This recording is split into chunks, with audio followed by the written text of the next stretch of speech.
외상이란 말 들어보셨죠?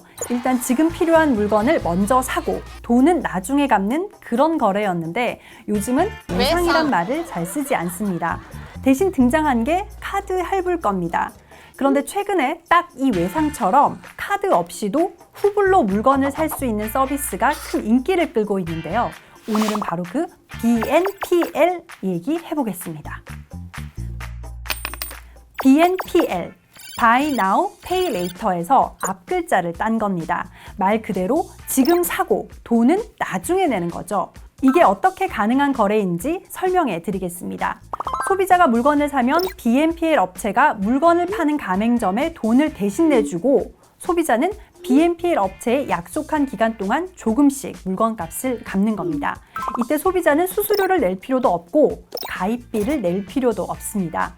같은 물건값을 외상처럼 좀 더 늦게 내는 거고 몇 달 동안 나눠서 내는 것도 가능합니다. 예를 들어 소비자가 5만 원짜리 운동화를 BNPL 사이트에서 구입하게 되면 BNPL 업체에서 운동화 판매 업체에 5만 원을 먼저 지불하고 소비자는 한 달 후에 5만 원을 BNPL 업체에 내거나 혹은 설정에 따라 매달 10,000원씩 5달 동안 나눠 낼 수도 있습니다.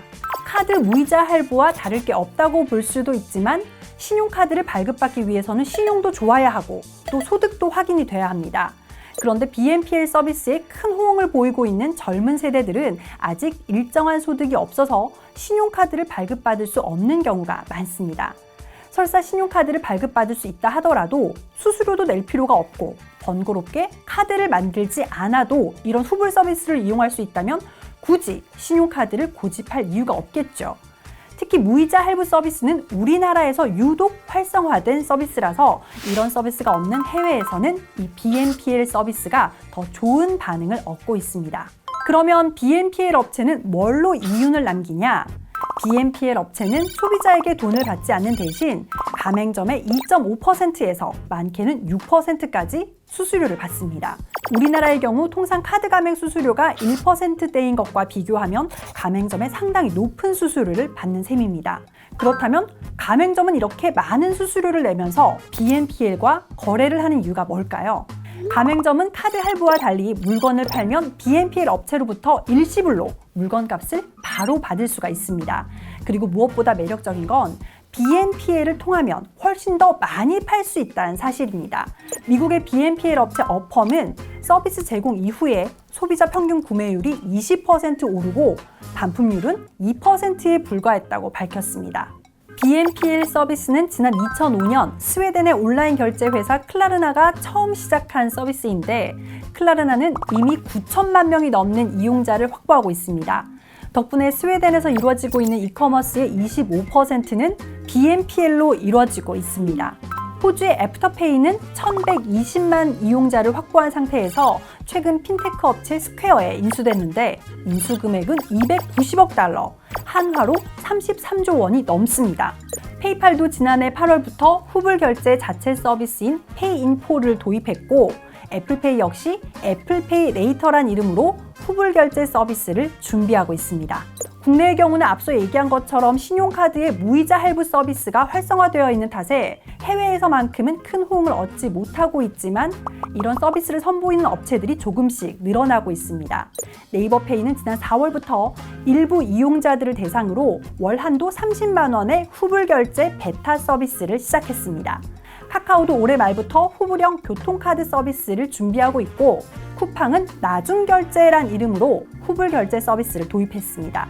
직매입 상품들을 대상으로 월 30만 원까지 후불로 상품을 구입할 수 있는데 한도 금액을 더 늘리는 방안을 검토하고 있는 것으로 알려져 있습니다.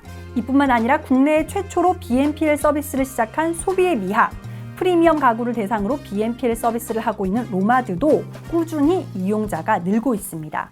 글로벌 컨설팅 기업 CMI는 2019년 79억 달러, 8조 4천억 원 수준에 불과했던 BNPL 시장 규모가 내년 20% 이상씩 성장해서 오는 2027년에는 336억 달러, 38조 8천억 원에 이를 것으로 전망했습니다. BNPL 시장이 안정적으로 성장하기 위해서는 무엇보다 고객의 신용관리, 연체 관리가 잘 이루어져야 할 겁니다. 쉽게 말하면 물건을 받고 돈을 안 갚거나 연체하는 소비자가 많아지면 안 된다는 거죠. BNPL 업체들은 AI와 빅데이터를 이용해서 리스크를 관리한다고 밝히고 있습니다. 신용 등급을 조회하진 않지만 그보다 더 정확한 데이터를 쓴다는 건데요. 예를 들면 한 소비자가 쇼핑 사이트에서 2년 정도 꾸준히 100만 원어치 정도 매달 물건을 샀다면 이번 달에 80만 원 정도는 미리 대신 내줘도 된다는 식의 판단을 하는 겁니다. 그럼에도 불구하고 호주에서는 BNPL 이용자 5명 중 1명은 연체 경험이 있는 것으로 조사된 적이 있습니다. 우리나라도 신용카드 보급이 크게 늘어난 뒤 2000년대 초반 카드 빚을 갚지 못해 많은 신용불량자가 생겨나고 카드 회사들까지도 부실을 견디지 못해 인수되는 카드 대란을 겪은 적이 있습니다. 새로운 결제 시스템으로 생활에 편리함을 더할 수 있다면 마다할 이유가 없겠지만 편리한 소비보다는 현명한 소비가 먼저라는 걸 잊지 말아야겠습니다. 지금까지 스낵처럼 가볍지만 끊을 수 없는 이야기 스낵인포였습니다.